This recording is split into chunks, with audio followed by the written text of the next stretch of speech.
It's here, the new party shop in Michael's. With just one tap on the app, you'll find hundreds of new party supplies and over 700 balloon styles. Michael.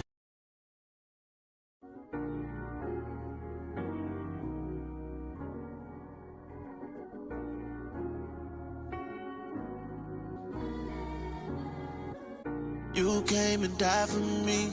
It's just the love you have. Straight out of Calvary, yeah. It's just the love you have. Rose after Friday, amazing. You never doubted me. It's just the love you have for me.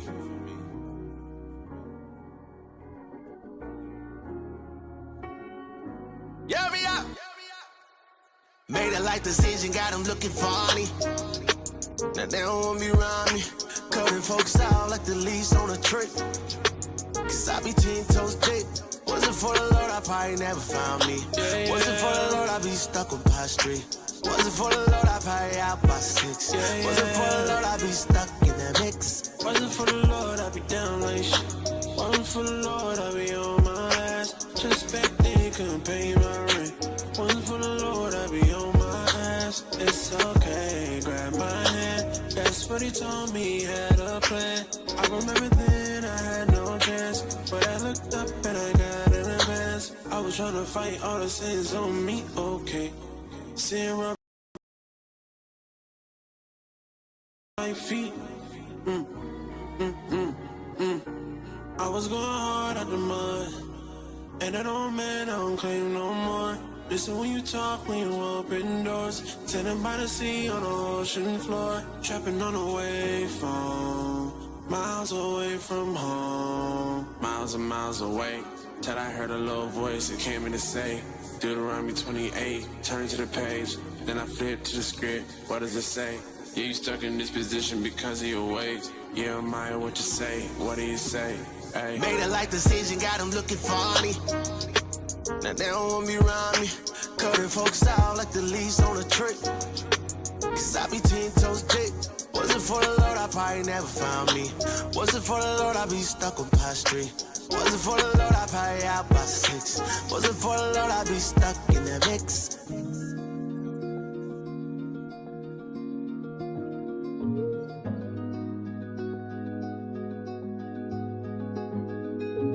Just when you thought it was over, you're still striving for greatness. Let's go. Lonely road and it's evident. Righteousness, I need more of it.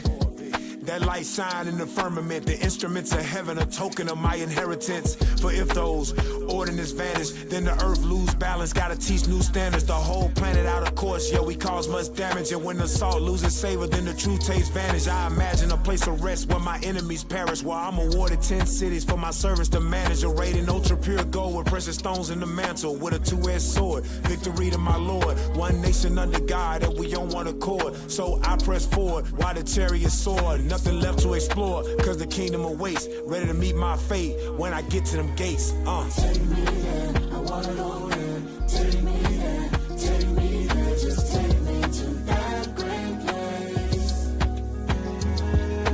Take me there, I wanna go there. Take me there, let's go there. Take me to that great place.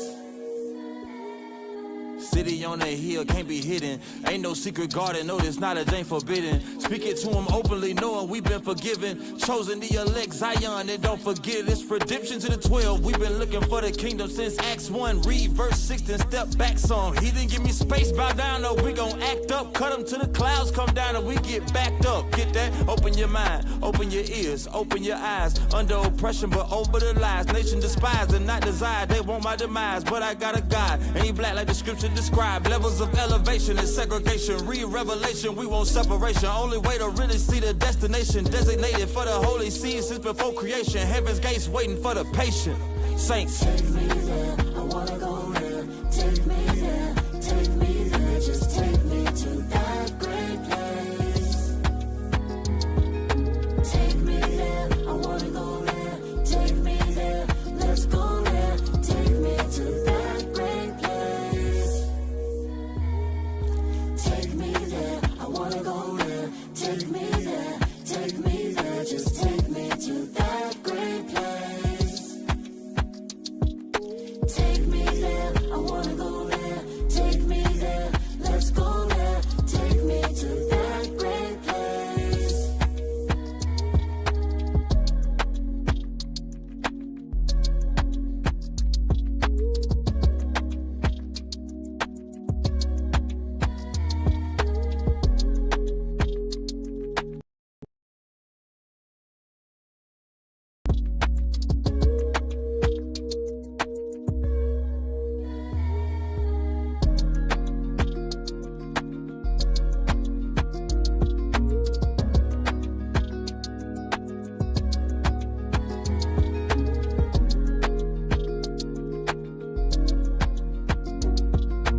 you know, what was written in that, wear out the saints of the Most High. We're worn beyond recognition. We were buried in terms of our heritage to the point where we stink. When the stone is removed, come out, Lazarus. Try me, and I'm back from the dead. The haters still defy me, and I'm proof of His power. And you're still lying.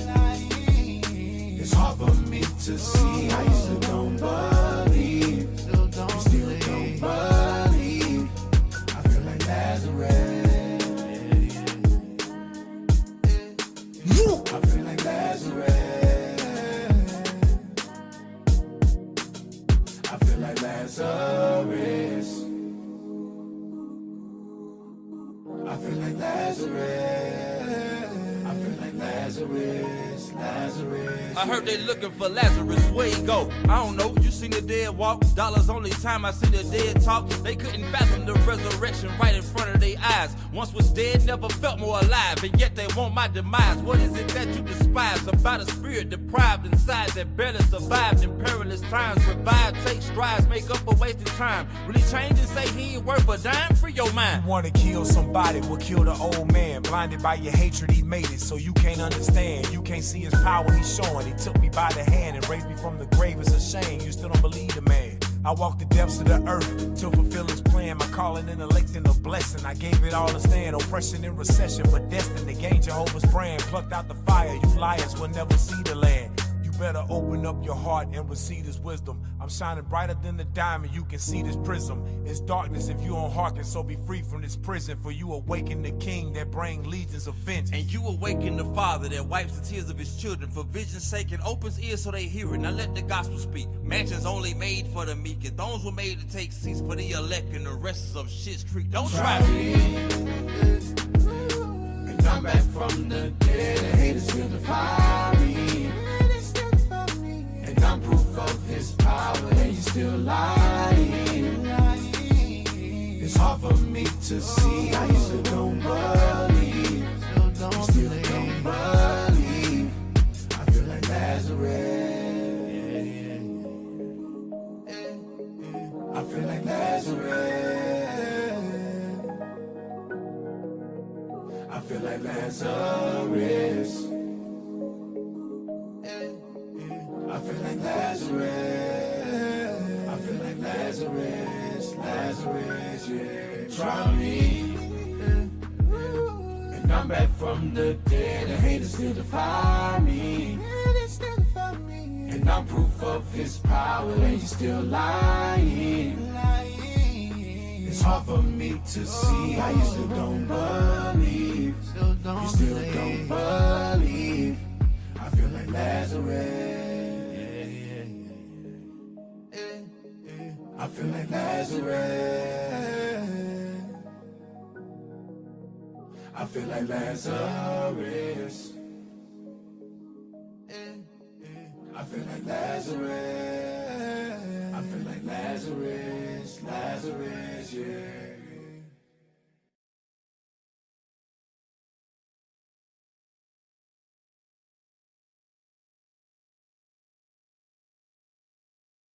Hey, shalom, shalom, Israel, Most High in Christ. Bless. It's your brother, Officer Yari, back with another edition of Daily Bread. All praise to the Most High. We gonna hop into it. We gonna send up some prayers. Then we go get right into class. Let's go ahead and send up some prayers.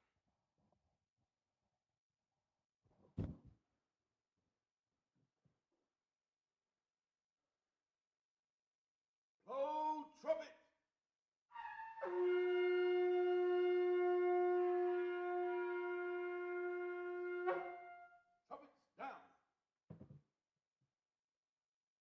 Dear Heavenly Father, we come to you today. Thank you, dear God. Thank you for guiding us, dear God. Thank you for blessing us, giving us the strength and understanding that we may proceed on, keeping your law, statutes, and commandments in the faith of your Son, Jesus the Christ, dear Lord. We thank you for your mercy, dear God. We thank you for sending your Son, Jesus Christ, upon the earth to give us the glorious example, dear God, that we may have right to the tree of life, that we may be the examples, that we may cleanse ourselves and purge ourselves of wickedness, dear God, and iniquities that set before us, dear Lord. Continue to weed out all malice, hatred, and envy within the nation of Israel, dear Lord, and bring back unity among the nation, dear God. Send those laborers in with sincerity of heart that willing to keep your laws, statutes, and commandments in truth and sincerity, dear God. Continue to bless those that continue on this path, dear God. Continue to heal up those that are sick among us, dear Lord. Heal them up. Heal the feeble knees and the weak hands, dear God. Strengthen us in our minds, bodies, and soul, dear Lord. Destroy those that come against us. Destroy the enemy that come against the glorious gospel, dear Lord. And continue to open up doors that we may preach your glorious gospel throughout the four corners of this earth, dear God. Let the class be edifying, and let all of us continue to stay in the spirit. In Jesus' name we pray, and we thank you, dear God. Amen.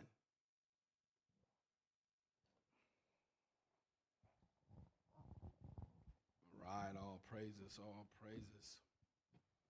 Again, another edition of Daily Bread. It's your brother, Officer Yari. Today's topic will be the history leading up to the dedication.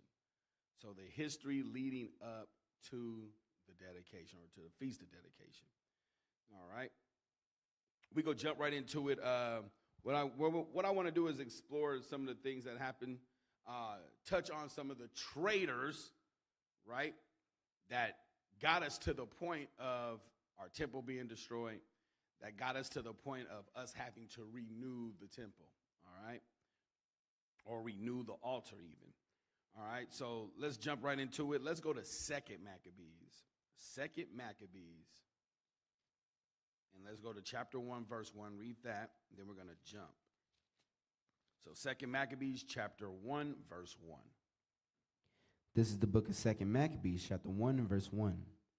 The brethren, the Jews that be at Jerusalem and in the land of Judea, wish unto the brethren, the Jews that are throughout Egypt, health and peace. So first thing, this is from the brethren, the Jews that be at Jerusalem and in Judea, and they're speaking to the brethren that be in Egypt. All right, jump down to verse 7. Verse 7. We're going to read all the way through to 18, but we're going to be stopping periodically. Let's go. What time as Demetrius reigned in the 169th year, we the Jews wrote unto you in extremities of trouble that came upon us in those years, from the time that Jason and his company revolted from the Holy Land and kingdom, and burned the porch, and shed innocent blood, that we prayed unto the Lord, and were heard. We offered also sacrifices in fine flour, and lightened the lamps, and set forth the loaves. And now see, that ye keep the Feast of Tabernacles in the month Caslu, in the 184th year. The people were at Jerusalem and in Judea, and the council and Judas sent greetings and health. So real quick, I just want us to look at something real fast, because it says, in the time of Demetrius' reign, all right, in the 169th year, so the 169th year, this is when we wrote this. So let's drop back to chapter 1, verse 10 real fast. Verse 10. In the 184th year, the people were at Jerusalem and in Judea, and the council in Aristobulus, King Ptolemy. So sorry. What'd I say? Verse 10?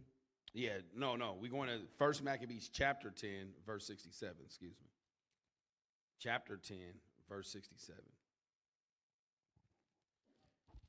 1st Maccabees chapter 10, verse 67. The book of 1st Maccabees, chapter 10 and verse 67. Mm-hmm.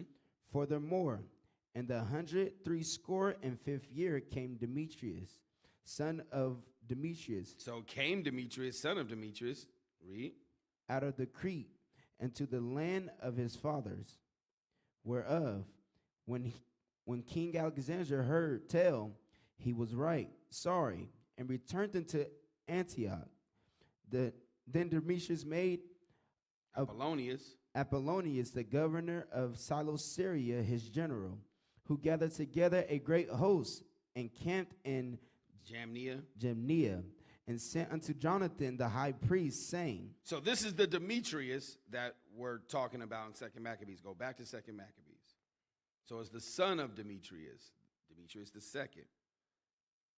So let's go back. Let's read where we left off. God, actually go back and read 7 again. Read 7 one more time. 2 Maccabees 1 and verse 7. What time as Demetrius reigned, in the 169th year, we the Jews wrote unto you in the extremities of trouble that came upon us in those years, from the time that Jason and his company revolted from the Holy Land. It said from the time that Jason and his company revolted from the Holy Land. Hold that. Go to 1 Maccabees chapter 1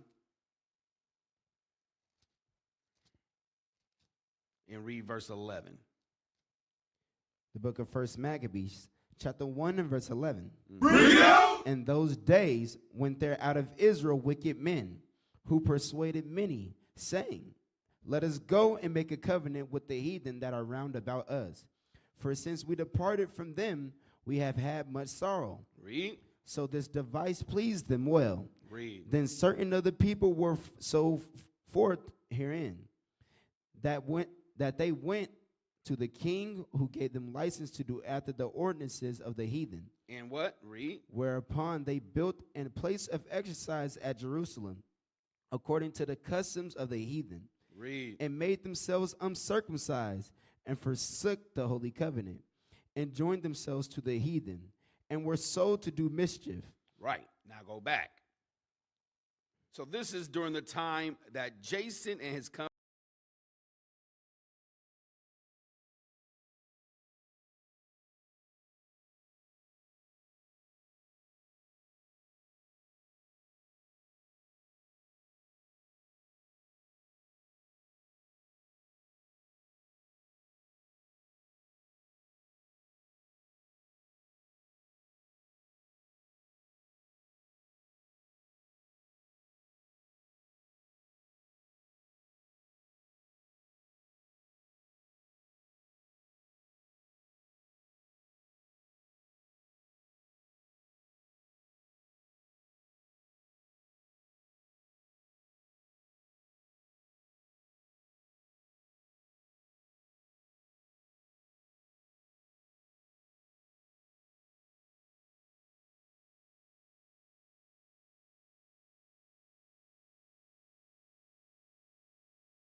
hewed them in pieces, smote off their heads, and cast them to those that were without. So now Antiochus's captains, or his army, basically, the men who had with them, then got smoked. Read. Blessed be our God in all things, who has delivered up the ungodly. So now watch this. So go now to 1 Maccabees chapter 6. 1 Maccabees chapter 6. We're going to touch on this real quick since the brethren brought it up, and then we're going to move on into what preceded before this. Because now what we're talking about is eventually the death of Epiphanes, you know, his last bout, so to speak. You know, after this, he dies after this. So go to 1 Maccabees 6, read verse 1. The book of 1 Maccabees chapter 6 and verse 1. About that time, King Antiochus, traveling through the high country, traveling through the high countries, heard say that Elymas in the country of Persia was a city greatly renowned for riches, silver, and gold. So that's the city. Remember, we read the temple of Nania. So the temple of Nania is in the city of Elymas, okay? In the country of Persia. Read on. And that there was in it a very rich temple. And we read the rich temple is called Temple Nania. Read. Wherein were coverings of gold and breastplates and shields, which Alexander, son of Philip, the Grecians had left there. Read. Wherefore he came and sought to take the city and to spoil it, but he was not able, because they of the city, having had warning thereof, rose up against him in battle. So he fled and departed thence. Now notice what it said. It said that they had warning. So they had warning, and they devised a plan that we read about in 2 Maccabees. Read on. Rose up against him in battle, so he fled. And slinging stones like thunderbolts. Read. And departed thence with great heaviness, and returned to Babylon. Moreover, there came one who brought him tidings into Persia, that the armies which went against the land of Judea were put to flight. So at the same time this is happening, he had left some men to go against the men in Judea, and they lost there. So now he just lost in Persia. Now he's running back to Babylon, and now he gets a report that, man, we got our butts beat over there in Judea as well. Read. Verse 6. And that Lysias, who went forth first with a great power, was driven away of the Jews, and that they were made strong by the armor and power, and store of spoils which they had gotten of the armies whom they had destroyed. So Lysias basically was like, bro, we got our butts beat. Lysias in the crew, or Lysias in the power that be, Lysias in the army, got whooped. So go to now, let's get that real fast so we don't leave out any details. Go to 1 Maccabees 3 now, because this is what previously happened. 3:31. The book of 1 Maccabees chapter 3 and verse 31. Bring it out! Wherefore, being greatly perplexed in his mind, he determined to go into Persia, there to take the tributes of the countries, and to gather much money. So now we have Epiphanes, or Antiochus the fourth, right? Epiphanes says, you know what? I'm about to go into Persia. I'm trying to get some money from there. Why? Because he needed to pay the people. Read. So he left Lystra, So he left Lysias, and a noble man, and one of the blood royal, to oversee the affairs of the king from the river Euphrates unto the borders of Egypt, and to bring up his son Antiochus until he came again. So he left his son Antiochus, who we're going to find out later is Epater. He leaves his son with Lysias, and he left the affairs to Lysias. Read. Moreover, he delivered unto him the half of his forces and the elephants, and gave him charge of all things that he would have done. Read. As also concerning them that dwelt in Judah and Jerusalem. So he left half of the army, plus the fleet of the elephant army, so that he can go up against the men that dwelt in Judea and Jerusalem. Read. To wit, that he should send an army against them, to destroy and root out the strength of Israel and the remnant of Jerusalem. and to take away their memorial from that place, that he should place strangers in all their quarters and divide their land by lot. So the king took the half of the forces that remained and departed from Antioch, his royal city. In the 147th year, having passed the river Euphrates, he went through the high countries, and Lysias chose Ptolemy, the son of Darminius, and Nicanor, the son of Gorgias, mighty men of the king. So now this is how we get Nicanor, Gorgias, right? This is how we get these men into the fight. Lysias chose these men to come fight with him. Verse 39. Verse 39. And with them he sent 40,000 footmen and 7,000 horsemen to go into the land of Judah, and to destroy it as the king commanded. So now we see Lysias and them going over to Judah to destroy it. The same time, Epiphanes says, I'm going into Persia to get some funds, basically. All right? He loses in Persia. Then he finds out at the same time that they lost in Judah. Who they lose to? The Maccabees. But watch this. Go to 2 Maccabees now, chapter 9. 2 Maccabees, chapter 9. Read verse 1 through 3. The book of 2 Maccabees, chapter 9 and verse 1. Mm-hmm. About that time came Antiochus with dishonor out of the country of Persia, for he had entered the city called Persepolis. So now we know, when we go back to 1 Maccabees, real quick, I'm about to just read it, grab it. 1 Maccabees 6, right? 1 Maccabees 6, they called, it said it was Eliamis, right? That was a country in Persia. Here it says the city in that country was Persepolis. So we have Eliamis, the country of Persia, in the city of Persepolis, the city in Eliamis, and he went to the temple of Nania. Read. Verse 2. For he had entered in the city called Persepolis, and went about to rob the temple and to hold the city, whereupon the multitude running to defend themselves with their weapons put them to flight.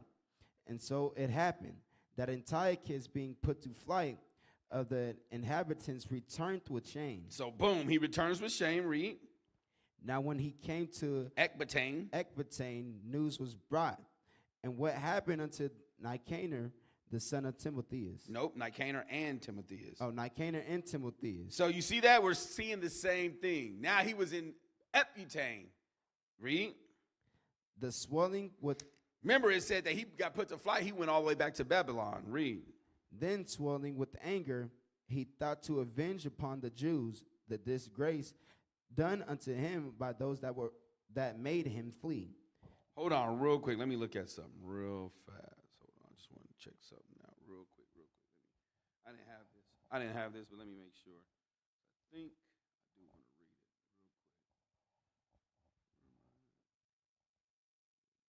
Let me look at this real fast. Actually, go ahead, read on. Verse 4. Oh, no. That's where we want to stop at verse 3. And let me get this.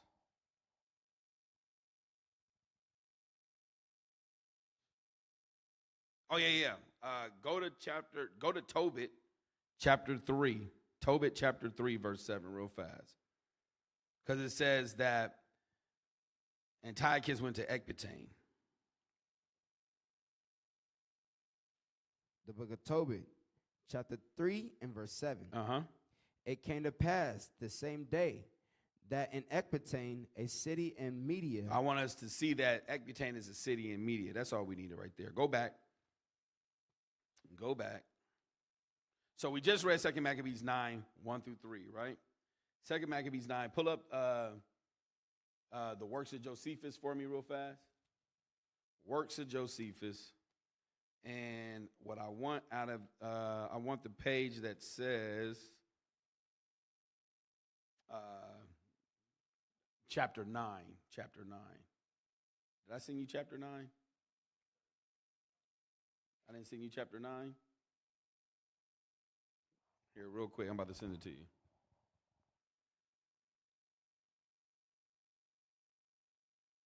How long is it going to take to pull it up once I send it to you? All right.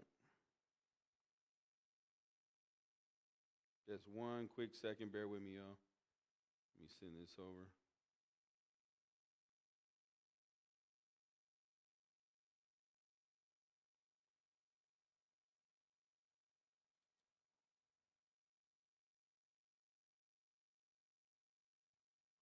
Pull that up real fast. That blurry?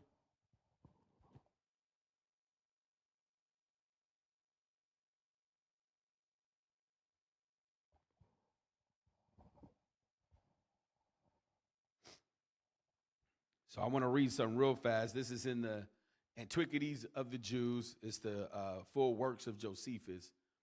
We're in Antiquities of the Jews. So you could buy the book by itself. Yeah, show that real quick. So this is the works of Josephus. You could also buy them separately. You could buy Antiquities of the Jews. You can buy the Wars of the Jews. So this is in the part, the Antiquities of the Jews. It's book 12, chapter 9. Book 12 in Antiquities of the Jews, chapter 9. Blow that up.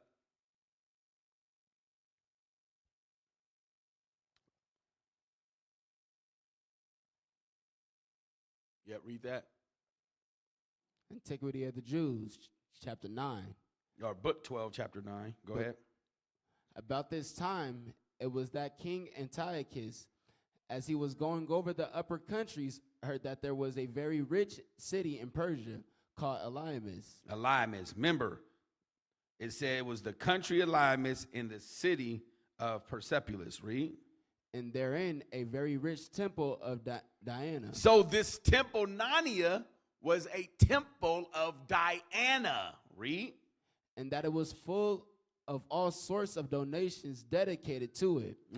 As also weapons and breastplates, which upon inquiry he found had been left there by Alexander, the son of Philip, king of Macedonia. And so we read that in, what was that, 1 Maccabees 3? Or was it 1 Maccabees 6? We just read that, right? So go ahead, read on. And being incited by these motives, he went in haste to Elymas and assaulted it. So we read that in 1 Maccabees 6, but go ahead. And besieged it. But as those that were in it were not terrified at his assault, nor at his siege, but opposed him very courageously, he was beaten off his hopes. For they drove him away from the city and went out and pursued after him, in so much that he fled away as far as Babylon. So what happened? Why did he go back to Babylon in shame? They chased him back. They pursued after him. They chased him all the way back to Babylon. Read on. And lost a great many of his army. And when he was grieving for this disappointment, some persons told him of the defeat of his commanders, whom he had left behind him to fight against Judah. So now we read those commanders that he left behind was Lysias in the crew. Lysias has Nicanor, Timotheus, Gorgias. They lost in the battle when they fought against Judea. Read. And what strength the Jews had already gotten when this concern about these affairs. Let me read that part. When this concern about these affairs was added to the former, he was confounded, and by the anxiety he was in, fell into a distemper, which, as it lasted a great while, and as his pains increased upon him, so he at length perceived he should die in a little time. So he called his friends to him and told them that his distemper was severe upon him, and confessed withal that this calamity was sent upon him for the miseries he, I didn't get the back part, huh? Go up. So up top, I didn't shoot it. because I just shot the quick clip. I'm going to read the rest of it, though. So when we read it, says this is why he figured he lost this sore battle. He says, it says, he sent upon him for the miseries that he had brought upon the Jewish nation, while he plundered their temple and condemned their God. And when he had said this, he gave up the ghost, whence one may wonder at Pobius. Actually, we go stop there. So basically what he said was, man, I'm dead, or I lost the battle, and now I'm here in pain and about to die because what I did against the Jews. He understood that now he was being judged based upon what he did against the Jews. Hit the bomb! Why? Because our God has always stood up for us. We're going to get into that. We're going to get into that. So that was the death of Epiphanes. That's what the brothers is talking about as we're writing to the other brethren in Egypt, right? So now let's go back to 2 Maccabees. Back to 2 Maccabees. Let's go to chapter 2. Chapter 2. So let's move forward. Back to 2 Maccabees, chapter 2, verse 19. Read that. The book of 2 Maccabees, chapter 2 and verse 19. Now it's concerning Judas Maccabeus and his brethren and the purification of the great temple. So now concerning the Maccabean revolt, basically, Judas Maccabeus and his brothers and the purification of the great temple. Because remember, when Epiphanes had already got beat in Persia, this is what he heard about. He heard about this great defeat. So, and we call it the purification of what? Read that part again, verse 19. Now it's concerning Judah Maccabeus and his brethren and the purification of the great temple and the dedication of the altar. So now concerning the purification of the temple and the dedication of the altar, read. And the wars against Antiochus Epiphanes and Eupator his son. So in the wars against Epiphanes and Eupator his son. And the manifest signs that came from heaven unto those that behave themselves manfully to their honor for Judaism. So that being but a few, they overcame the whole country and chased barbarous multitudes. So now it says, in the reason why being just a few, we were able to overtake a country and chase away barbarous multitudes. It said manifest signs that came from heaven. Now read on, verse 22. Verse 22. And recovered again the temple, renowned all the world over, and freed the city, and upheld the laws which were going down, the Lord being gracious unto them with all favor. So mind you, remember, the major point of us standing up and fighting was to keep the laws of God. That was the major reason why we said, no, we're standing up manfully and fighting against. Why? Is to keep the laws. And because of that, we were able to regain the temple. Read on. All these things I say, being declared by Jason of Cyrene. So these things that we're going to speak about was declared by Jason of Cyrene. Read. In 5 books. He did it in 5 books. Jason of Cyrene declared these things in 5 books. Read. We will essay to abridge in 1 volume. So we will attempt to abridge these 5 books in 1 volume. Read on. For concerning the infinite number, and the difficulty which they find that desire to look into the narration of the story, for the variety of the matter. So it says now the difficulty into looking into the narrations of these stories, meaning piecing them together, like even just looking at the death of Epiphanes, you see we went back to 1 Maccabees 6, 1 Maccabees 3, 2 Maccabees 9. We even went to the works of Josephus. So the difficulty into gathering these different narrations to see the full story, they're going to piece it together in one for us. Read.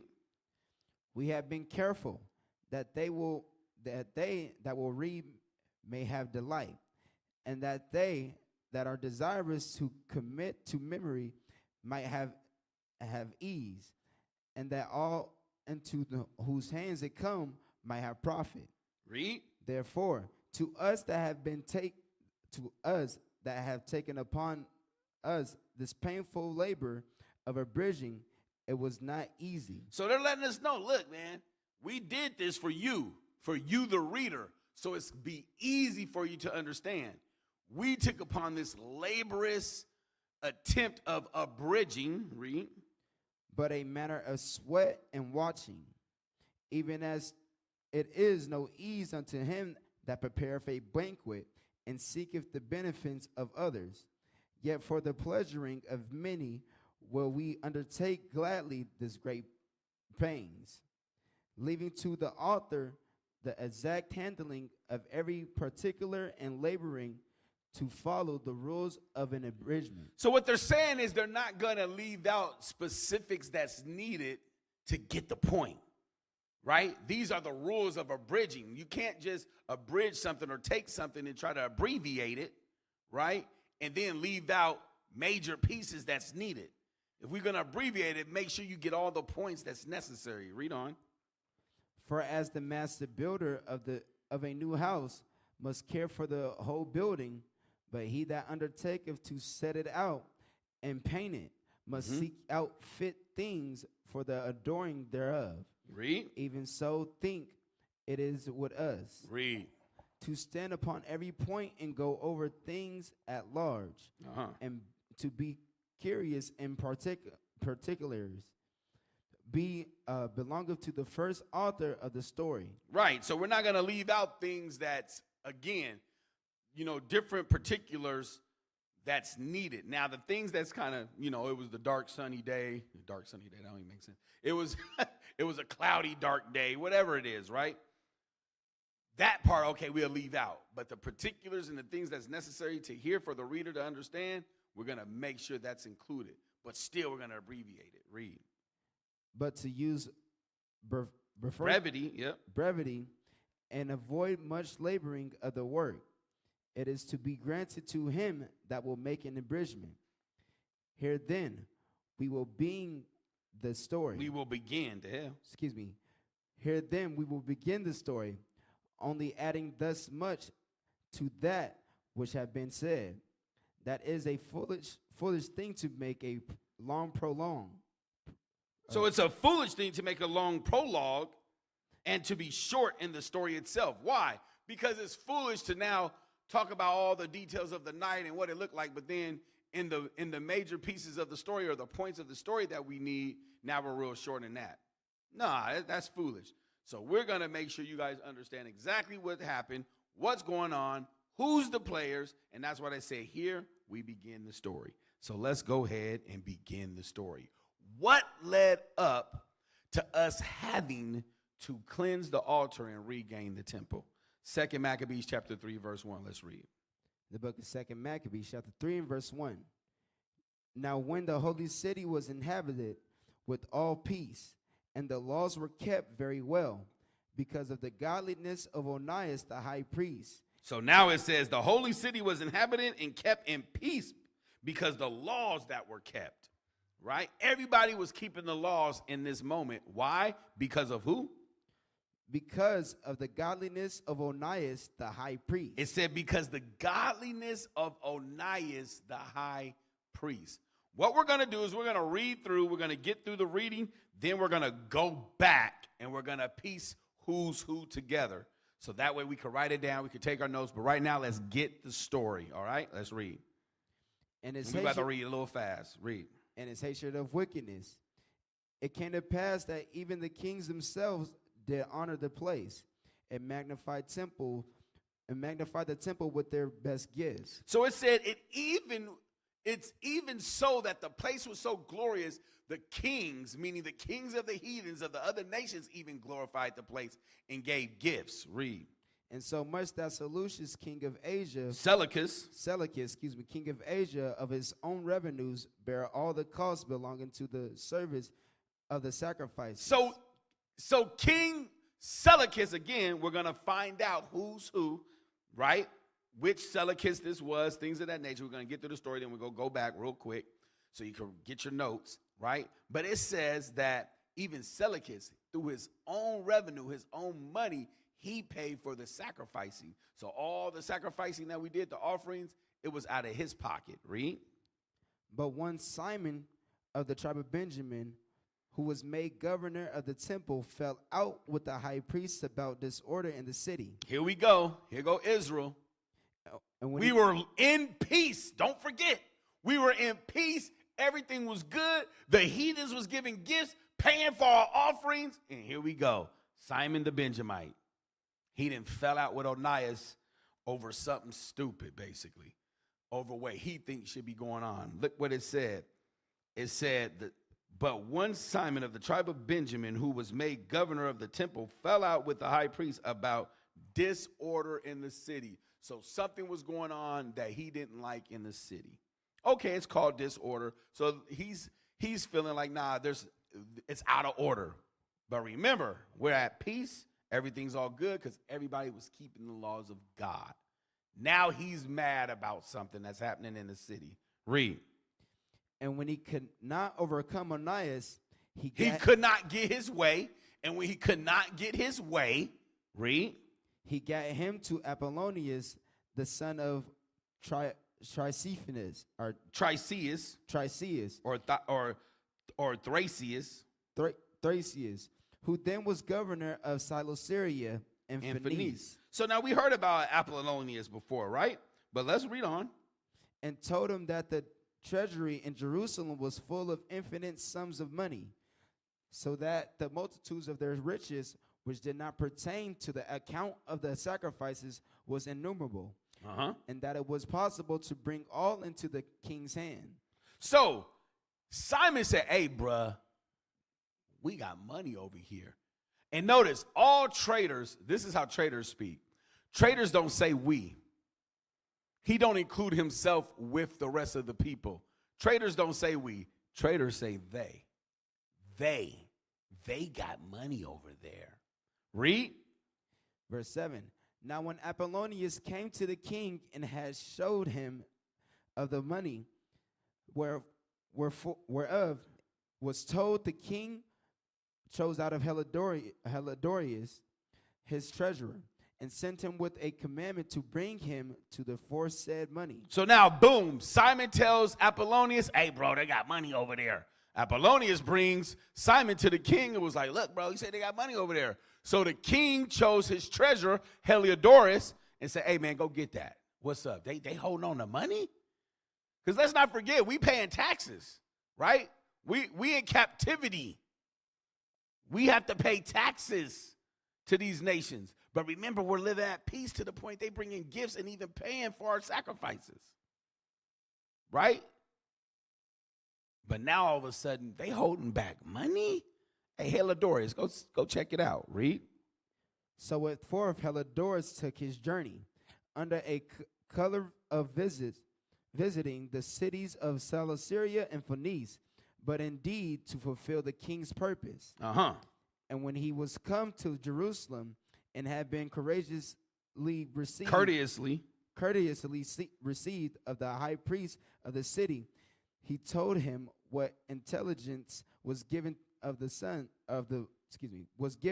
money, and declared wherefore he came, and asked if these things were so indeed. So now he said, look, I got some info. You see how it said he told him of the intelligence he received. The government. He was none other than an alphabet boy. But he said, look, I got some information. What's up, bruh? You got some money over here that you holding out? You ain't paying taxes on? Read. Then the high priest told him. So Onias told him what? That there was such money laid up for the relief of the widows and fatherless children. So what did he say? He said, yeah, we got holdings, but that's for the relief of the widows and the fatherless children. What were they doing? Why was that money being held up? They was keeping the law of God. He was doing what God had always told the Israelites to do. Read. And that some of it belonged to Hyrcanus, son of Tobias, a man of great dignity, and not at that wicked Simon had misinformed.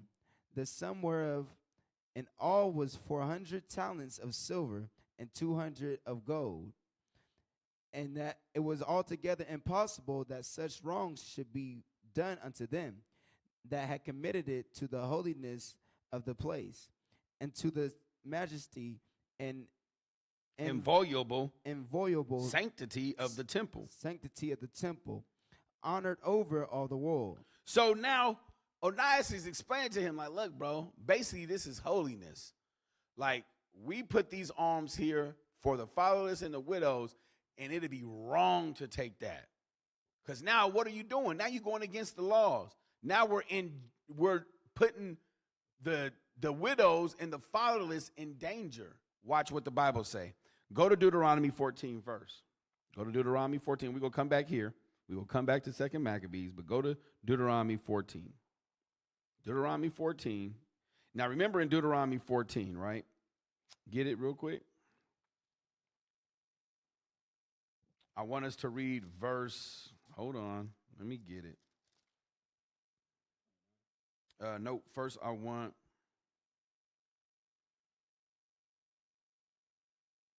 verse 2.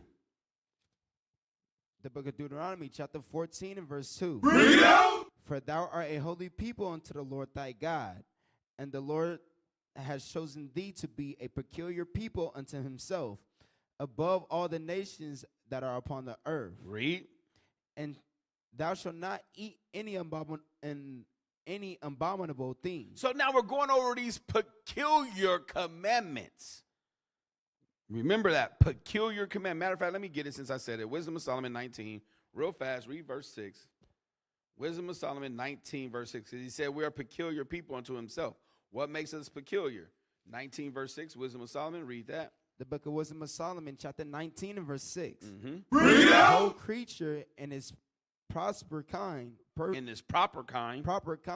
was fashioned again anew, serving the peculiar commandments that were given unto them, that thy children might be kept without hurt. You see that? Serving the peculiar commandments. That's what makes us peculiar unto God, that we may live without hurt. That's why when Onias was the high priest, we were all keeping the laws, living in peace without hurt. All right? Going back to Deuteronomy 14, we read verse 2, peculiar people. It says, verse 3 says, thou shalt not eat any abominable thing.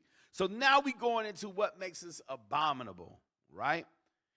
You know, the different things that we eat. But now watch this. Jump up to verse 28. Verse 28.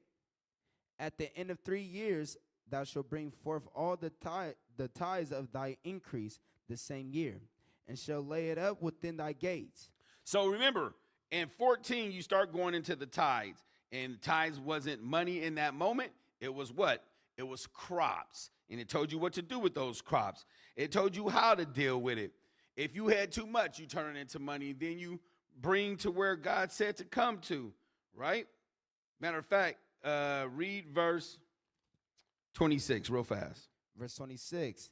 And thou shalt bestow that money for whatsoever thy soul lusteth after, for oxen, or for sheep, or for wine, or for strong drink, or for whatsoever thy soul desireth, and thou shalt eat there before the Lord thy God, and thou shalt rejoice thou and thine household. So you get your tithes back, you get your crop back, your oxen, your sheep, your wine, whatever you desire with the money that you got from your original crops, and you took your journey.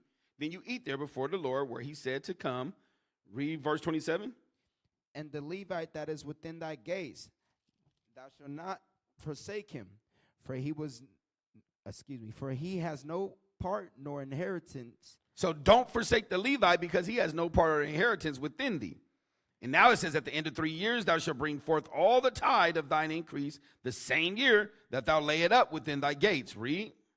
And the Levite, because he has no part nor inheritance with thee, and the stranger, and the fatherless, and the widow. The stranger, and the fatherless, and the widow. And the widow, which are within thy gates, shall come, and shall eat and be satisfied, that the Lord thy God may bless thee in all the works of thine hand, which thou doest. You see that? So the Lord may bless you in everything that you do. Make sure you lay up for, first of all, the Levites, the strangers, the fatherless, and for the widow.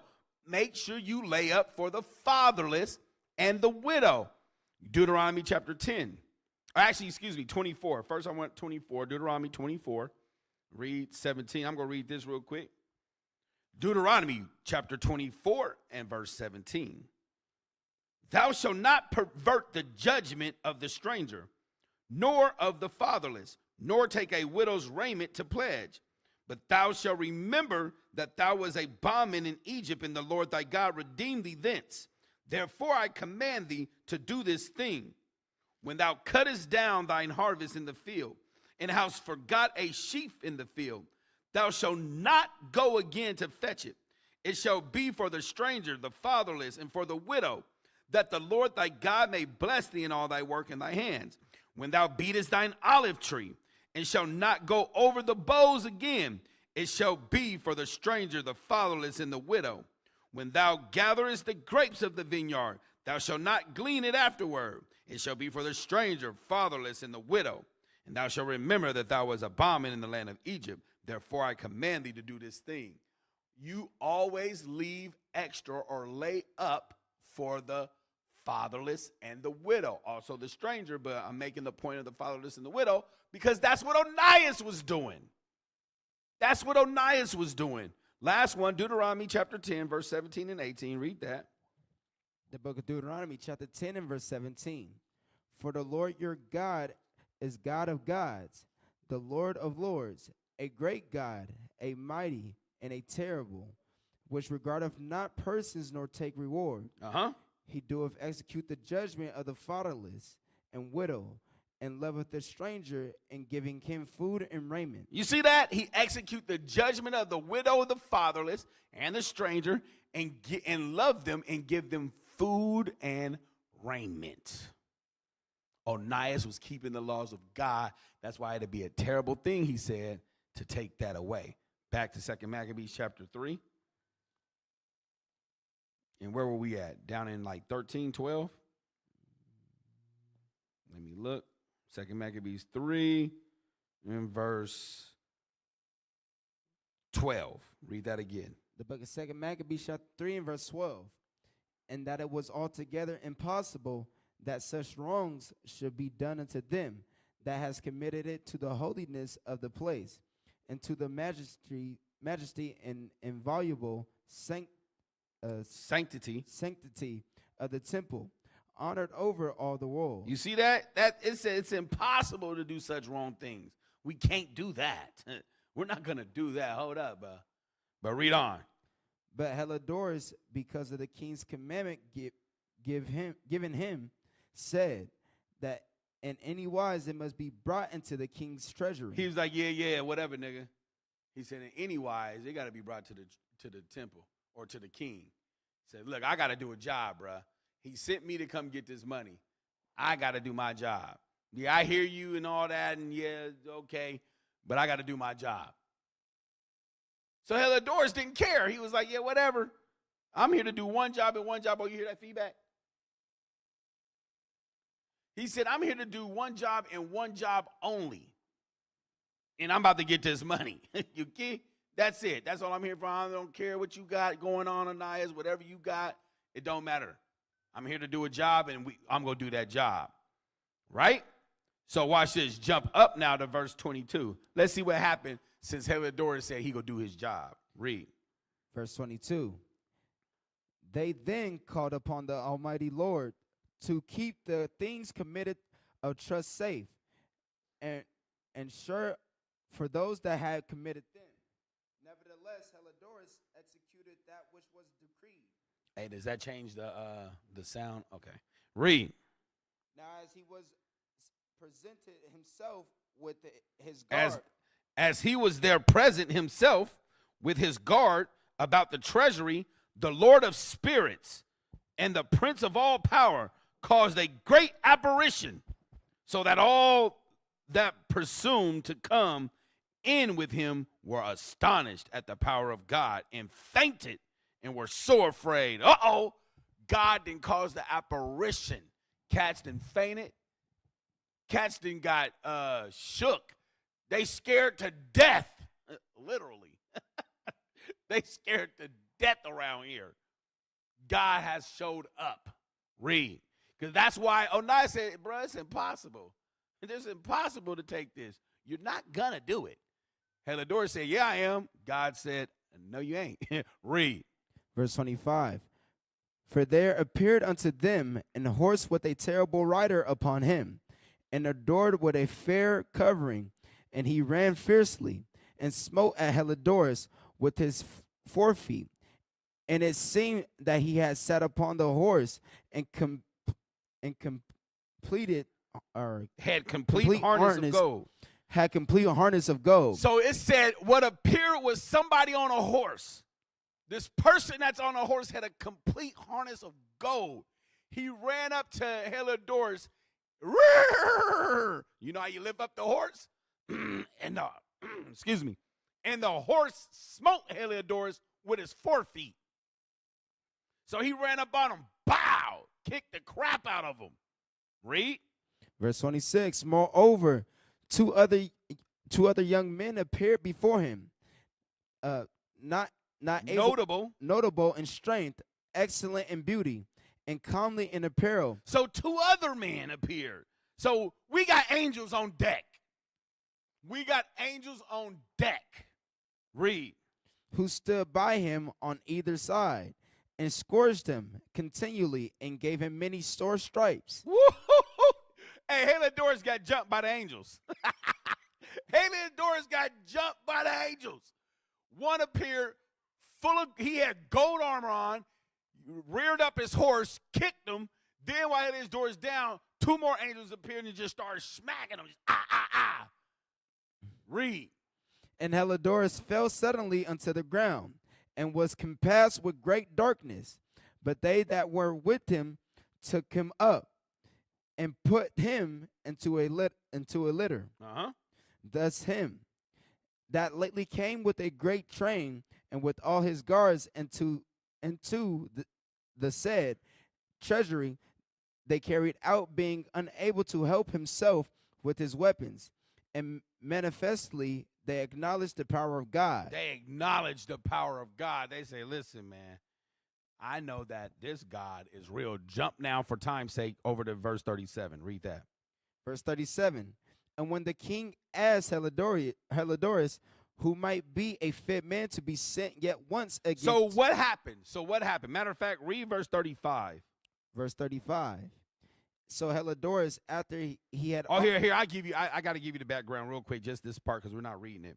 So what happened was, the men that was with Helidorus asked Onias to pray for Helidorus, like, please, man, don't let him die, man. Send some prayers or do some offerings or something to God. Onias was smart. He was very wise. He said, you know what? I will do that, because if this dude die or whatever, they're for surely, the king who sent them is surely going to say that them Jews did this to my treasurer. So he going to come after us. So he sent offerings unto God. Matter of fact, I want that part. Let me see. I'm going to read it. Let's actually go to verse 33. I'm going to read this real quick. Verse 33, it says, now as the high priest was making an atonement, the same young men in the same clothing appeared and stood beside Helidorus, saying, give Onias the high priest great thanks, and so much as for his sake the Lord has granted thee life. So the angels came next to him and said, look, bruh, you lucky Onias made an atonement for you. Your ass would be dead. You hear me? You'll be dead, son. You'll be dead, son. The angels was like, yeah, so thank him. You're lucky. You're lucky.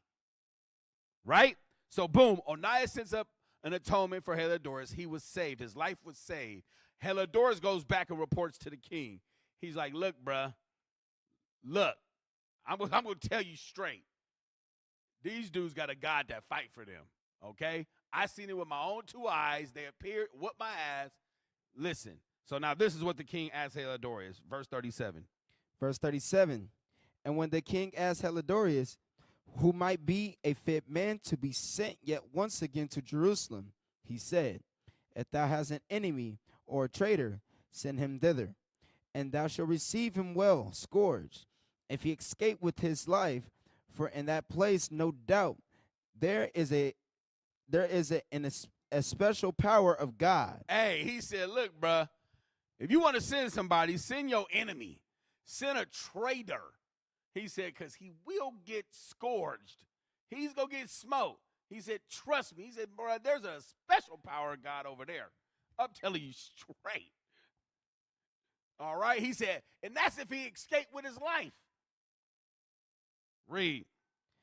For he that dwelleth in heaven has his eye on that place, and defendeth it, and he beateth and destroyeth them that come to hurt it. You see that? When we keep the laws, God stands up for us. So at least to say, he didn't get that money that was set aside for the widows and for the fatherless. You see that? He didn't get that. Now watch this. Go now to 2 Maccabees chapter 4. So now we see God shows up.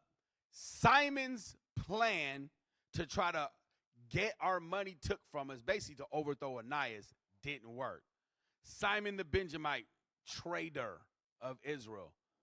But everything was good, but we always got to have some wickedness within Israel. 2 Maccabees 4.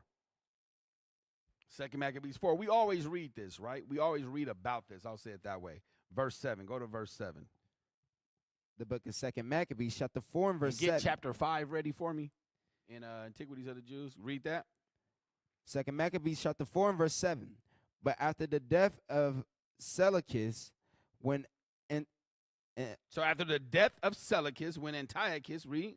When Antiochus called Epiphanes, took the kingdom, Jason, the brother of Onias, labored underhand to be high priest. So Jason, the brother of Onias, labored underhand to become high priest. Read. Promising unto the king by intercession 303 talents of silver, and of another revenue 80 talents. Read. Besides this, he promised to assign 150 more, if he might have license to set him up a place of exercise, and for the training up of youth in the fashions of the heathen, and to write them of Jerusalem by the name of Antiochians, which when the king had granted, he had gotten into his hand the rule.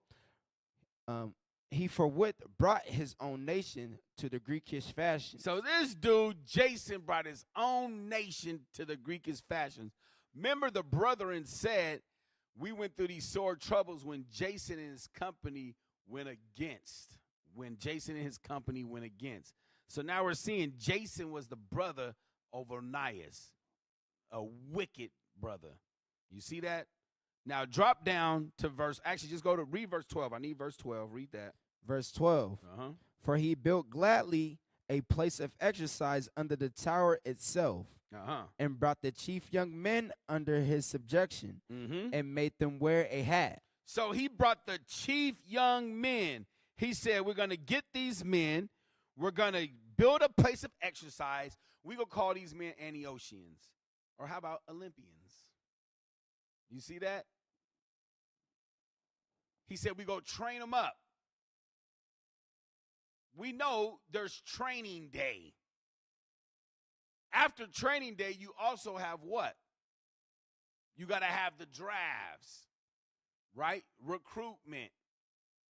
When today in sports, in all the sports, it don't matter what the damn sport is, when they get drafted to the professional team, they come up on stage, shake the coach's hand. What happens? Read the bottom of 12 again.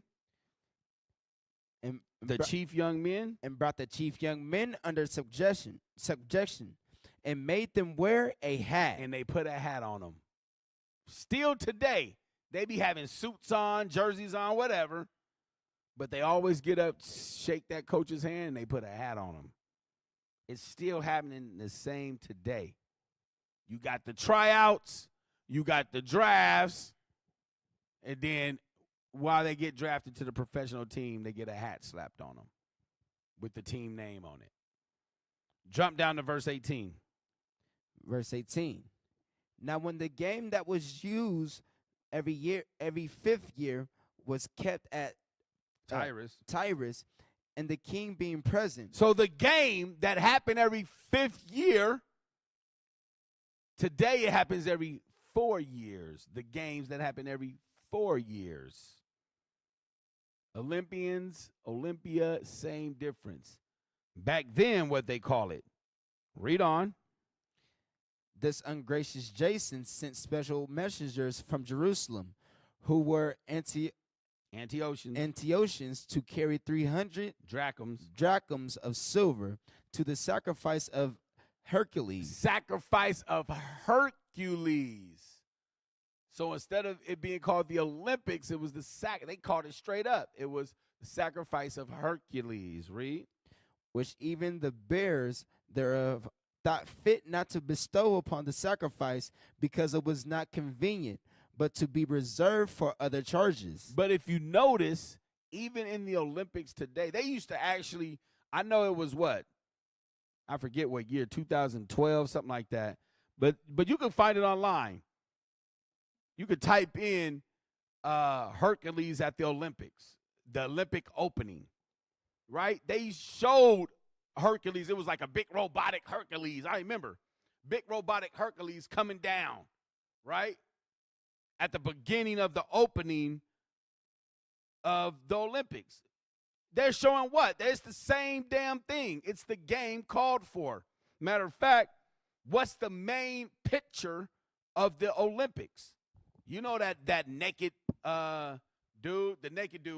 What does he have? Pull a picture of that. The Olympic, I forget what it's called. Basic statue, or, the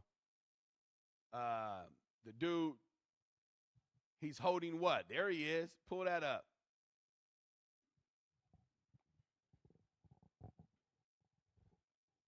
And read verse 14. Pull that up. Let's look at that while we're reading verse 14.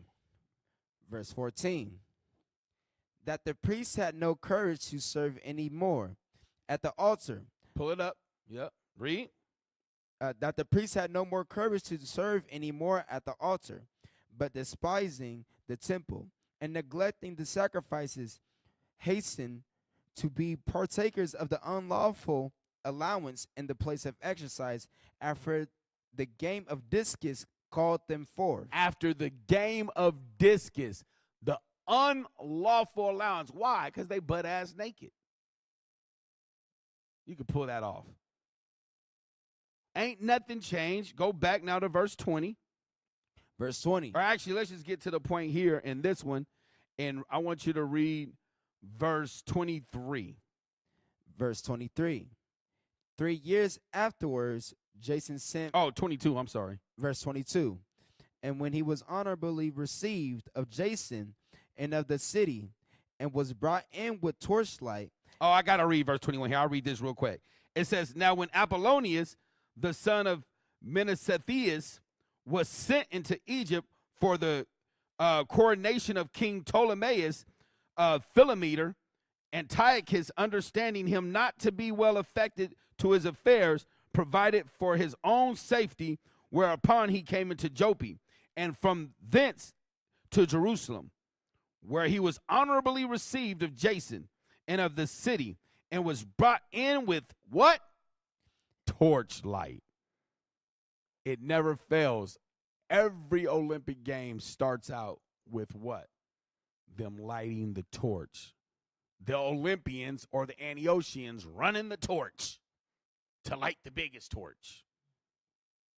That still happens. The last Olympics did it in the opening, after they did their great big sacrificing to Hercules. They always put on a big show for the opening. That's all sacrifice to Hercules. That's all that is. Ain't nothing changed. But this is what Jason brought us to. That ungodly wretch and no high priest. Right? Read down now. Read verse 25. Verse 25. So he came with the king's mandate, bringing nothing worthy. Oh, sorry. We got to go to 23, because here's the next part. 23. Read that. Verse 23. 3 years afterwards, Jason sent Menelaus, the aforesaid Simon's brother. The aforesaid Simon's brother.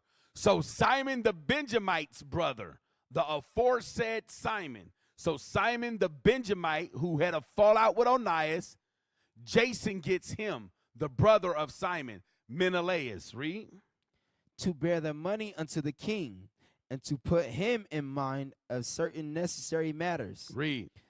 But he, being brought to the presence of the king, when he had magnified him of the glorious appearance of his power, got the priesthood to himself. So Menelaus now undercut Jason, and he got the priesthood to himself. Read. Offering more than Jason by 300 talents of silver. So he said, man, I got more. Now, mind you, Menelaus ain't got nothing. Menelaus got the money that Jason gave him. But he told the king, man, I'll give you 300 more. King didn't care. He was like, cool, okay. He said, just give me the priesthood. Yeah, you got it now. Cool. You the man. Where that money at? Read. So he came with the king's mandate, bringing nothing worthy the high priesthood, but having the fury of a cruel tyrant and the rage of a savage beast. Read. Then Jason, who had undermined his own brother, being undermined by another, was compelled to flee into the country of the Ammonites. So now Jason got to get up out of there, because Menelaus come back like, boy, I'm the man now. Get up. Get out the seat. I'm the priest now. I'm the high priest. I got the charge. So Jason was like, dang, I got to get out of here. So the same dude that undermined one brother, he undermined his own brother, got undermined by Simon's brother Menelaus. Read. So Menelaus got the principality, but as for the money that he had promised unto the king, he took no good order for it. Albeit, so Trotius, the ruler of the council, required it. Or Trotus, but go ahead. Trotus, that's his name. Read. The ruler. The ruler of the castle required it. But now Trotus, the ruler of the castle, he said, you said you got money. Where's the money? Menelaus didn't have no money. He only had the money that Jason gave him. He didn't promise the money so he could get the high priesthood. Now he need to come up with this money. He has no money. It's all about the money. Everything that goes down is because of some money. Onias was able to overcome because he offered money to the king. So the king said, okay, you could be the high priest. No more Onias. Now Menelaus offers more money. He said, you could be the high priest. No more Jason. Treacherous traitors in Israel. Drop down. From there, go to, actually, I want to get one other part. Read verse 32 now. No, 31. Let's start at 31. Verse 31. Oh, actually, before we go here, because we're going to move on, now give me back to Antiquities of the Jews, book 12, chapter 5. Bring up book 12, chapter 5. Antiquities of the Jews, book 12, chapter 5. Read that. Antiquity of the Jews, book 12, chapter 5. About this time, upon the death of Onias the high priest, they gave the high priesthood to Jesus, his brother. For that son which Onias left was yet but an infant, and in its proper place. So now Josephus is confused. So when we read this, we're going to see that so Josephus is confused, but we go clear it up. Read.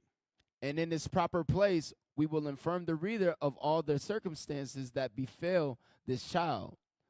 But this Jesus, who was the brother of Onias, was deprived of this Jesus, who was the brother of Onias, was deprived the high priesthood by the king. Read.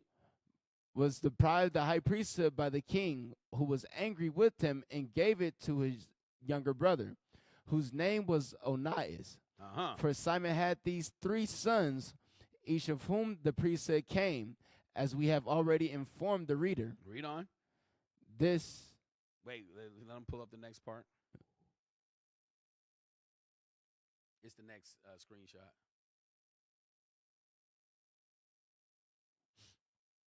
Yep, blow that up. This Jesus changed his name to Jason. Jason the wretch. Read. But Onias was called Menelaus. So he's confused. It's a different Menelaus. But now, according to Josephus' account, read on. Now, as the former high priest, Jesus raised a sedition against Menelaus, who was ordained after him. The multitudes were divided between them both, and the sons of Tobias took the part of Menelaus. But the greater part of the people assisted Jason, and by the means of Menelaus and the sons of Tobias were distressed, and retired to Antiochus and informed him that they were desirous to lead the laws of their country and the Jewish ways of living according to them, and to follow the king's laws and the Grecian ways of living. Wherefore they desire his permission to build them a gymnasium at Jerusalem. And when he had given them leave, they also had circumcision of their genitals, that even when they were naked, they might appear to be Greeks. Wow, these brothers wanted to be Greek. What did it say? It said they didn't honor their fathers like in the glory of the Grecians, best of all. Read. Accordingly, they left off all the customs that belonged to their own country and imitated the practices of the other nations. You see that? So now get off of that. So this is what had happened. This is what was going on. This is what we just read about, right? So now jump back to verse, where was we at? I said 31, right? Yes, sir. Second Maccabees chapter 4 and verse 31. Then came the king in all haste to appease matters, living in Andronicus, a man in authority for his leaving Andronicus, a man in authority for his deputy. Read. For his deputy. Now Menelaus, supposing that he had gotten a convenient time, stole certain vessels of gold out of the temple and gave some to them. So and gave some of them to Andronicus, and some he sold to Tyrus and the cities round about. So this dude Menelaus was just going around bribing everybody. He stole goods out the temple to bribe Andronicus, right? Because he was coming after him. Then he sells some of it to Tyrus. Read verse 33. Verse 33, when Onias knew of a surety, he reproved him and withdrew himself into a sanctuary at Daphne, that lieth by Antiochia. Antiochia. Wherefore Menelaus, taking Andronicus apart, prayed him to get Onias into his hands, who being persuaded thereunto, and coming to Onias in deceit, gave him his right hand with oaths. And though he were suspected by him, yet persuaded he him to come forth from the sanctuary, whom forthwith he shut up without regard of justice. For that which caused not only the Jews, but many also of other nations to great indignation, and were much grieved for the unjust murder of the man. So Menelaus had Andronicus go kill Onias. Andronicus was the hit man, went and killed Onias, man. Killed Onias. Onias is dead now. Verse 30, I'm going to read this real quick. Verse 38. And being kindled with anger forthwith, he took away Andronicus his purple, because what happened is the king heard about it. And the king was even pissed. Was like, what? Why would you kill Onias? So, and being kindled with anger within, he took away Andronicus his purple, and rent off his clothes, and leading him through the whole city unto the very place where he committed impiety against Onias, where there slew he the cursed murderer. Thus the Lord rewarded his punishment, and he had deserved. So now we got Menelaus, we got Simon, we got Jason, all these different traitors. What happened with all of this? What happened was, now the temple's getting more defiled and more defiled and more defiled. So now watch what happens. 2 Maccabees chapter 5, verse 5. Read that. The book of 2 Maccabees chapter 5 and verse 5. Now when there was gone forth a false rumor, as though Antiochus had been dead, Jason took at the least 1,000 men, and suddenly made an assault upon the city. And they that were upon the walls being put back, and the city at length taken, Menelaus fled into the council. But Jason slew his own citizens without mercy. So Jason comes back. This guy slews his own citizens without mercy. Read. Not considering that to get the day of them was of his own nation, would be a most unhappy day for him, but thinking they had been his enemies and not his countrymen, whom he conquered. So this guy slowing his own countrymen, not even thinking, if you're trying to become the high priest again, these are the people that you will have to be dealing with. They're not going to entrust you with nothing. You killed them to try to become high priest again. Stupid. What are you doing? That's how much these dudes was coveting this power, right? Go to 2 Maccabees now, chapter 5, verse 15. I'll read that. Yet was he not content with this, but presumed to go into the most holy temple of all the world, Menelaus, the traitor to the laws and to his own country, being his guide. Meaning what? Epiphany said, I'm finna come and I'm going to destroy Jerusalem. Who guided him? Menelaus. Verse 16, and taking the holy vessels with polluted hands and with profane hands, pulling down the things that were dedicated by other kings to the argumentation and glory and honor of the place, he gave them away. Boom.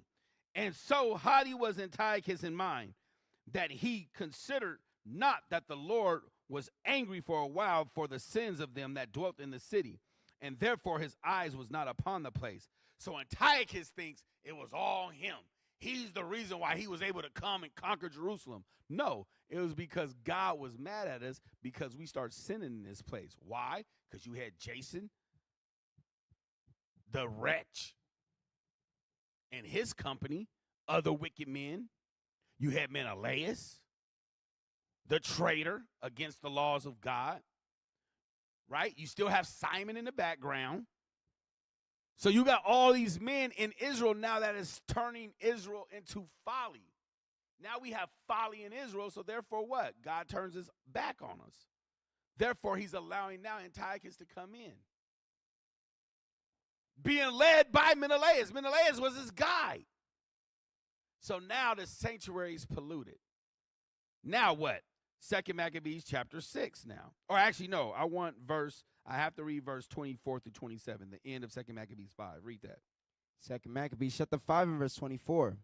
He sent also that this detestable ringleader Apollonius with an army of 22,000, commanding him to slay all those that were in their best age, and to sell the women and the younger sort, who coming to Jerusalem and pretending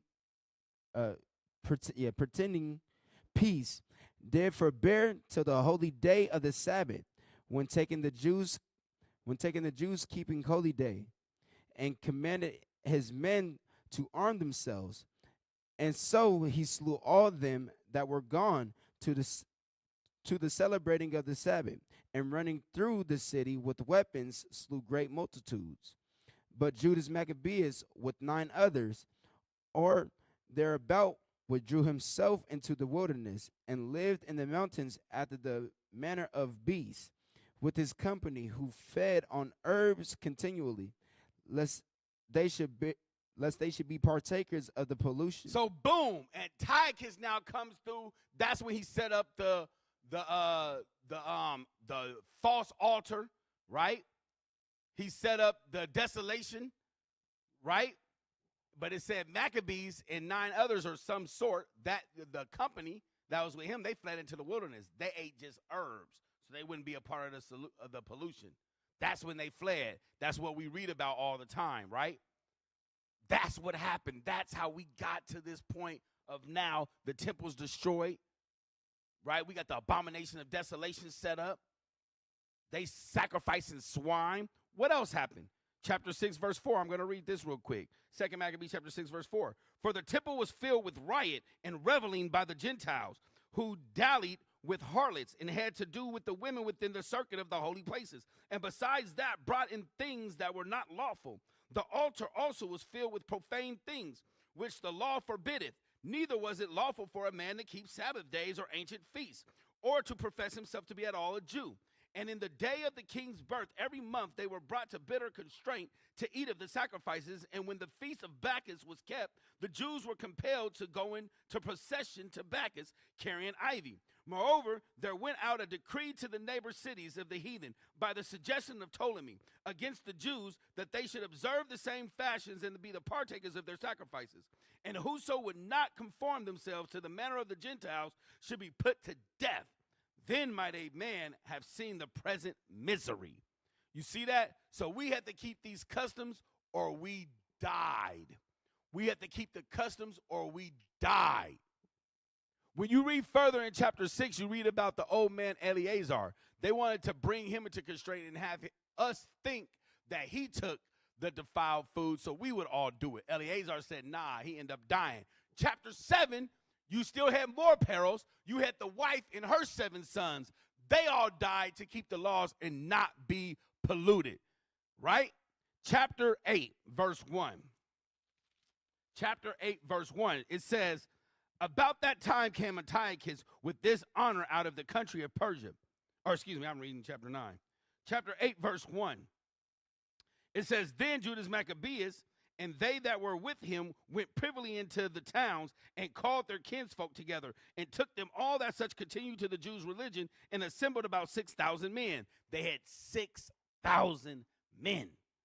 And they called upon the Lord, and that would look upon the people in the trodden down of all, and also the pity of the temple profane of ungodly men, and that would have compassion upon the city, sore defaced and ready to be made even with the ground, and hear the blood that cry unto him. And remember that wicked slaughter of the harmless infants and the blasphemies committed against his name, and that he would show his hatred against the wicked. Now, when Maccabeus and his company about him, he could not be withstood by the heathen, for the wrath of the Lord was turned into mercy. What happened? Maccabeus, the Maccabean revolt, they stood up. That's how we got to the point now of what? Taking our altar back. Real quick, because the time is short, I just want to get to the point, and now let's just look at who these men were in completeness, so we know who they were. Now, one way to look up the men when you're reading this type of history and you see these different names, Seleucus and then the other Seleucus and Demetrius and the Demetrius' son and Onias and his son and all, and you're like, damn, who's who? What's going on? And you're trying to line it up through history and you're trying to get the years, things of that nature. You can go to Wikipedia, right? You can go to Wikipedia, you can pull up the name, and you can go throughout the successors and the predecessors. Successors, predecessors. Successors was the men that took control after. Predecessors was the man that was in control before. A lot of times it was the sons, the kids, right? Or you can get the book Who's Who. Pull up Who's Who. You can get the book Who's Who. Pull up Who's Who. So this is the book Who's Who, right? Put me on the screen real quick. So it's just an open cover. Is this. This is Who's Who. Okay. Go to the next page for Who's Who. So Who's Who in the Bible, 2 volumes in one. Who's Who in the Old Testament together with the Apocrypha. Who's Who in the New Testament. All right. That's the Who's Who that you want. Now we're going to the section of the Apocrypha. Let's pull up Onias. So now we can see who they are. And I'll read the books real quick. And get for me ready 2 Maccabees 2. And we're going to read 4, verse 4. But let's read this in Onias. So it says, Onias, 4th century BC, high priest in Jerusalem and ancestor of Simon the Just. Remember, it said Simon had these 3 sons. So this Onias is ancestor of Simon the Just, a later high priest. He received a letter of friendship from Arius, king of Sparta. You can read that in 1 Maccabees 12 as well. We didn't read it, but you can read that. Now, the Onias that we've been reading about, the one that got traded on by Jason, is number 2 Onias. Notice it says Onias the 3rd, 2nd century BC. Remember, Onias the 1st was 4th century BC, older. 2nd century BC, younger, son of the high priest Simon II. He was himself high priest in Jerusalem during the reign. Oh, yeah, and I said that wrong. So this is the son of the high priest II, because he had Jason also. Simon II had also Jason, right? It says, I'll read it again, 2nd century BC, son of the high priest Simon II. He was himself high priest in Jerusalem during the reign of the Seleucid ruler Seleucus IV Philopator. So that was the said Seleucus who also offered his own money for the sacrificing that we were doing. So it was Seleucus IV. So when you go to 2nd Maccabees 1, and we were reading about it, that's Seleucus IV Philopator. The Onias that we're reading about is Onias III. All right? 2nd century BC. All this that we read about this history took place in 2nd century BC. Let's go back to the book. He was venerated of his learning and piety. After his murder, he appeared in a vision related by Judas Maccabeus to inspire his men before battle. The king's chief minister, Heliodorus, was sent to Jerusalem to confiscate the gold and silver in the temple, but was foiled through divine intervention in response of Onias' prayers. When Antiochus IV Epiphanes came to the throne in 175 BC, Onias was ousted by his corrupt brother Jason and retired to the sanctuary of Daphne near Antioch. He was later murdered in the investigation of another high priest, or in the instigation of another high priest, Menelaus. That's what we read about. So that's the Onias that we're reading about. Onias III. Onias III, also Seleucus IV Philopator. Seleucus IV Philopator. That's who we're reading about. So now you can line it up. Remember, 2nd century BC. 2nd century BC. Go back to Menelaus now. Go to that one that says Menelaus. This is the Menelaus that we're reading about. Menelaus, it says 2nd century BC. High priest in Jerusalem, 172 to 62. In the reign of Antiochus IV, Menelaus succeeded by bribery in ousting the high priest Jason and getting to himself appointed instead. He arranged for the murder of the revered former high priest Onias III, who had denounced him. Menelaus helped Antiochus IV despoil the temple and carry off its treasures, right? Later, he was charged, and himself, he got out of it by bribery. He was bribing everywhere all the time, right? That's Menelaus, right? So these are the people that we're reading about. These are the ones. I didn't get you Jason, but I'm going to read Jason real quick. Yeah, I'm just going to read it real fast for time's sake. Or did I get you Jason? Okay, I did get Jason. Okay, pull up Jason. So you got Jason. Now, above this, it says number 1 Jason, right? 2nd century BC, son of Eleazar. That's the Maccabean, Jason the Maccabean, right? But notice 2nd century BC. But let's read the Jason the high priest that underhandedly took it from his brother. Jason number 2, 2nd century BC as well. High priest in Jerusalem, 175 to 2 BC. Because remember, he got it back. It said, Jason was the son of the high priest Simon II, and the younger brother of the high priest Onias III. On the accession to the throne of Antiochus IV in 175 BC, Jason had himself appointed in place of his brother by offering the new king a large sum of money. Jason collaborated in introducing Hellenistic customs and undermining strict adherence to the ancestral Jewish faith. He constructed a gymnasium in the temple area and sent a sacrifice to the shrine of Hercules in Tyre and Phoenicia.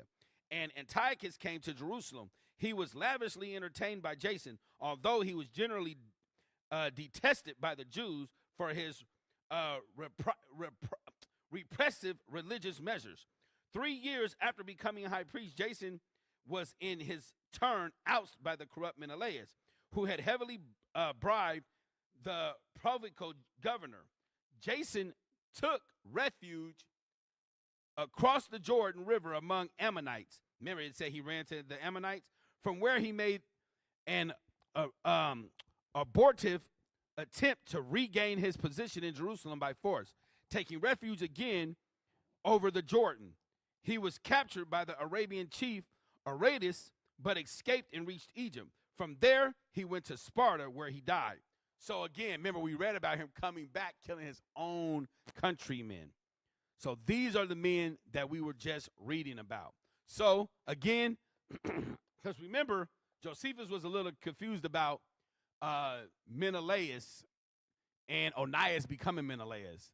That wasn't so. We read it in the Bible. Then you have the who's who that backs it up, okay? So there's two different ones. Even if Onias he went by Menelaus, it's not that Menelaus. So, no. So Josephus was off in that. But other than that, you see we had the book of Josephus giving us the account. This is all happening. Who's who gives you the date, the exact men, who they were, number 3, number 4, things of that nature. This all is happening in 2nd century BC. From there, we about to wrap it up. 2 Maccabees chapter 2, verse 4. Read that. The book of 2 Maccabees chapter 2 and verse 4. It was also contained in the same writings that the prophet, being warned of God, commanded the tabernacle and the ark to go with him, as he went forth into the mountain, where Moses climbed up and saw the heritage of God. So the same mountain that Moses climbed up, Sinai, read. And when Jeremy came thither, he found a hollow cave wherein he laid the tabernacle and the ark and the altar of the incense, and stopped the door. And some of those that followed him came to mark the way, but they could not find it.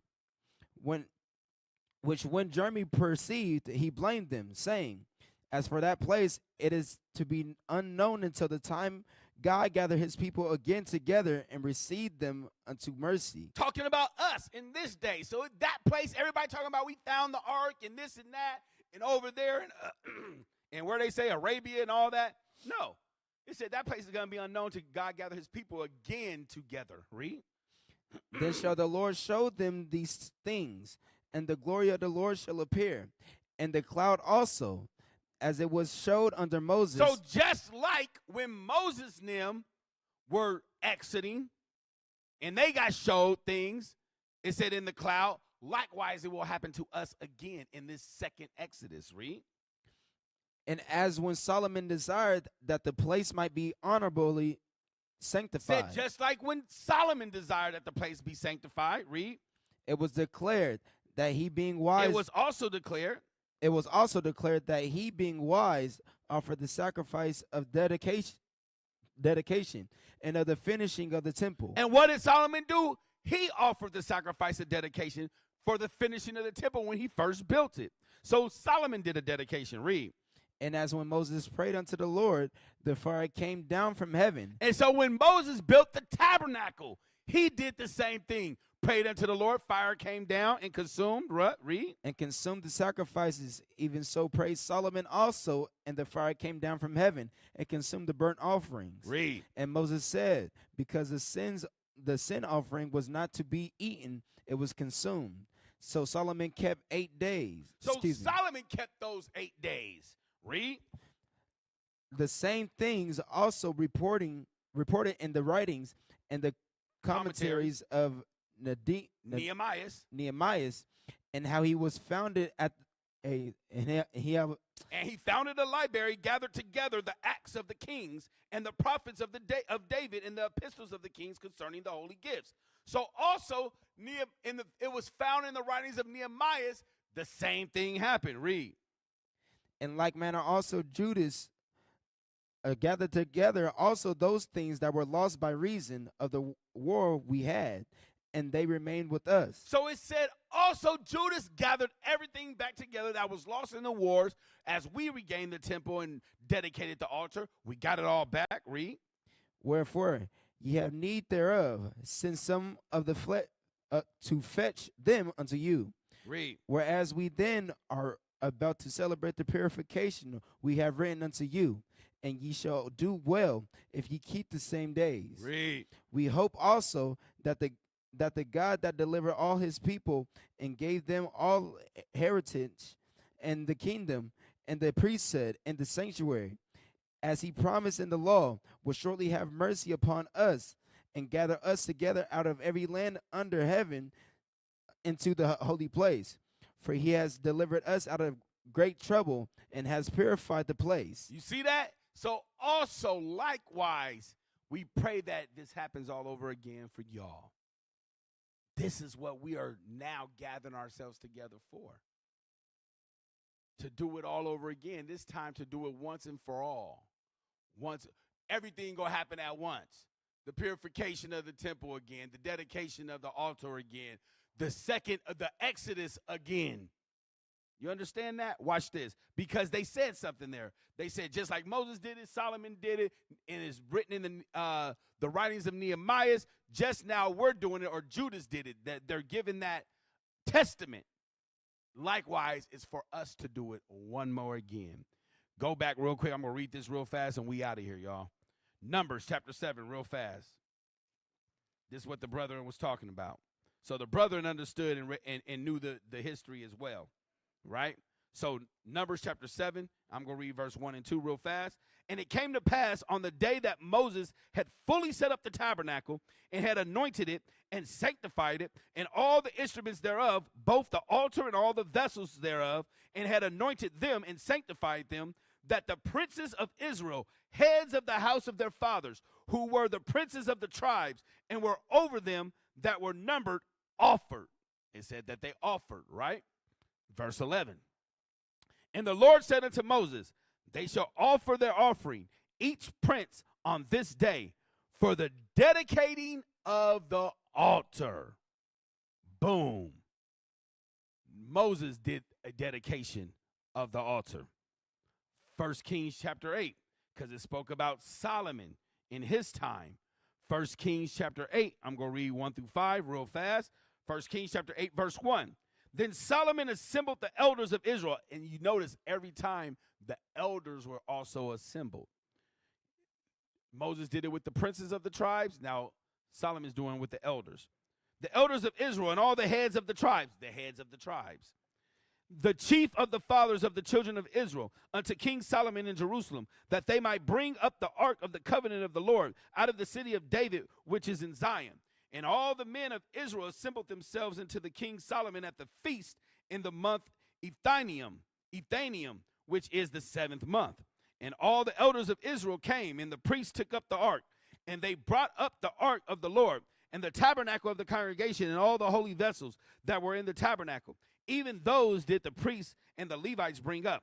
And King Solomon and all the congregation of Israel that were assembled unto him were with him before the ark, sacrificing sheep and oxen that could not be told nor numbered for the multitude. So it said they did sacrifice, right? Now let's jump up to verse 60. Jump up to verse 62. I'm going to go to verse 62. Verse 62. And the king and all Israel with him offered sacrifice before the Lord. And Solomon offered a sacrifice of peace offerings, which he offered unto the Lord, 22,000 oxen and 120,000 sheep. So the king and all the children of Israel dedicated the house of the Lord. So he did a dedication. You see that? Verse 65. And at that time Solomon held a feast, and all of Israel with him, a great congregation, from the entering of Hamath to the river of Egypt, before the Lord our God 7 days, and 7 days, even 14 days. And on the 8th day he sent the people away, and they blessed the king, and they went into their tents joyful and glad of heart, for all goodness that the Lord had done for David, his servant, and Israel, his people. Boom. He did a dedication. Notice, when they finished the temple at that time, it was the 7th month. 2 Chronicles 7. Let's get some more just to have it clear, in case we didn't have it totally clear, because it said 7 and 7, right? 7 and 7. 2 Chronicles 7, verse 1. Sorry, I'm rushing at the end for time's sake, y'all. All right, so real quick. 2 Chronicles 7, verse 1. Now, when Solomon had made an end of praying, the fire came down from heaven and consumed the burnt offering and the sacrifices, and the glory of the Lord filled the house. And the priests could not enter into the house of the Lord, because the glory of the Lord had filled the Lord's house. And when all the children of Israel saw how the fire came down, the glory of the Lord upon the house, they bowed themselves into their faces to the ground and upon the pavement, and worshiped and praised the Lord, saying, for he is good, for his mercy endureth forever. Now, jump up to verse 8. Also, at that same time, Solomon kept the feast 7 days, and all Israel with him, a very great congregation, from the entering of Hamath to the river of Egypt. And in the 8th day, they made a solemn assembly, for they kept the dedication of the altar 7 days, and the feast 7 days. Because remember, it was the 7th month. They had the Feast of Tabernacles 7 days. 8th day, they had a solemn assembly, and they also kept the Feast of Dedication for 7 days. You understand that? You see that there? So Solomon kept the dedication. Nehemiah chapter 12. Let's jump up. Remember, it was also in the commentary and the writings of Nehemiah. Right? What did Nehemiah do? Because remember, we read in Nehemiah chapter 8, it was the 7th month. Right? Nehemiah chapter 8, verse 1. Wait, let me see. I'm just getting to the point. Verse 2. And Ezra the priest brought the law before the congregation, both of the men and women, and all that could hear, understanding, upon the first day of the 7th month. This was the 7th month. They got the altar back and they started reading. And they had to read and they found out, damn, we're supposed to keep the tabernacles. This is memorial blowing of the trumpets. So they did that, right? So now let's jump up to chapter 12. Let's see what happened. Chapter 12. So Nehemiah chapter 12, verse 1, it says, now these are the priests and the Levites that went up with Zerubbabel, the son of Shealtiel, and Jeshua, Sariah, Jeremiah, Ezra, Amariah. Actually, I just want to get to the point. Verse 26. So we're talking about the men that went up with Zerubbabel and Jeshua, right? So now let's jump to verse 26. 26 says, these were in the days of Joachim, the son of Jeshua, the son of Josadak, and in the days of Nehemiah, the governor, and of Ezra, the priest, the scribe. And at the dedication of the wall of Jerusalem, they sought the Levites out of all their places to bring them to Jerusalem to keep the dedication with gladness, both with thanksgiving and with singing and cymbals and psalteries and with harps. Same thing the Maccabees did. You understand? Nehemiah did it. Solomon did it. Moses did it. The Maccabees did it. Guess what? We will do it next. Christ himself dedicated himself by sacrifice. What are we to do? Romans 12. Romans 12. I wanted to get more on this, but I knew the time is short, so maybe we'll do a little more at another time, Lord willing. But let's read this. Romans 12, verse 1. I beseech you, therefore. Actually, read that. Go ahead. Romans 12, verse 1. The book of Romans, chapter 12, and verse 1. I beseech you, therefore, brethren, by the mercies of God, that ye present your bodies a living sacrifice, holy, acceptable unto God, which is your reasonable service. So now we must present our bodies like Christ presented his as a living sacrifice, which is what? Our reasonable service. It's for us now to do it all over again, make the exodus, dedicate to the altar, getting and gaining our temple and altar back once again. But that was the history that led up to the dedication, how we had treacherous men amongst Israel. You know, you had Menelaus, Simon, you had Jason, you had other men that was with them that we ended up our altar profaned after we was living in such great peace. And we had the other kings like Seleucus IV, Philopator, even giving money that we sacrificed to the point to where it got ran over by Epiphanes IV, or Antiochus IV Epiphanes. So all praise to the Most High in Christ bless. Pray we learned something today. As always, you know we always got the missions. If you have not already, go join the Booster Club, IUIC.fundraising at Israel, at IsraelUnite.org. All right. Also, you know we have classes, radio shows all day long. I can't even say 3 times a day no more. All day long. Another class going to pop on right now. All day long, 7 days a week. Of course, the Sabbath, we got the lineup, the Sabbath lineup. We got the Friday lineup. We got radio shows all throughout the night, all throughout the day. So always be in tune. All praises to the Most High, death to our enemies, and let's continue to press on, Israel. Most High in Christ bless you all. Of course, stay prayed up, stay faithful, all right, and stay in the spirit. Most High in Christ.